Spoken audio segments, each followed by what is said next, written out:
আসসালামু আলাইকুম। এখন আমি আপনাদেরকে যে ভিডিওটা দিচ্ছি এটা হচ্ছে মাল বশীকরণ। এটা একটা নোংরা বশীকরণ, যেটা বশীকরণের খারাপ একটা বিদ্যা, যেটা অবৈধ বা অসৎ উদ্দেশ্য নিয়েই প্রয়োগ করা হয় মূলত। প্রথম থেকে পুরো ভিডিওটা না টেনে শেষ পর্যন্ত দেখুন। আমার চ্যানেলটা সাবস্ক্রাইব করবেন, লাইক কমেন্ট শেয়ার করবেন। ব্যক্তিগত যে কোনো প্রয়োজন বা যে কোনো কাজের জন্য স্ক্রিনে দেওয়া নাম্বারে সরাসরি ফোনে, হোয়াটসঅ্যাপে বা ইমোতে যোগাযোগ করে যে কোনো কাজ করাতে পারবেন, দেশে বা দেশের বাইরে থেকে। এই বশীকরণ প্রয়োগ করে যে কোনো ব্যক্তি, যে কোনো কাউকে আপনি আপনার বিছানায় এনে আপনার সঙ্গী বানাতে পারবেন, তার সাথে অবৈধ মেলামেশা করতে পারবেন। নকশা দেখুন, একটা কিতাবুল ফেরাউনের নকশা, একটু বড় কিন্তু খুবই পাওয়ারফুল। এই নকশাটা প্রথমত আপনাকে লেখা শিখতে হবে।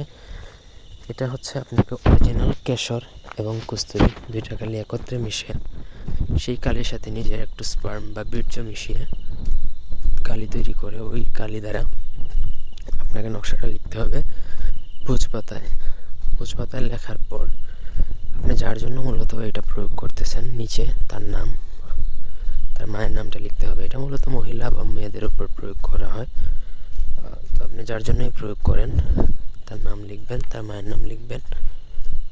যখন আপনার লেখা শেষ হয়ে যাবে, তারপর আপনাকে এই নকশাটা যে কোনো শরবত অথবা ধরেন পানি হতে পারে বা দুধ হতে পারে, সেটার মধ্যে ডুবিয়ে রাখবেন কিছু সময়।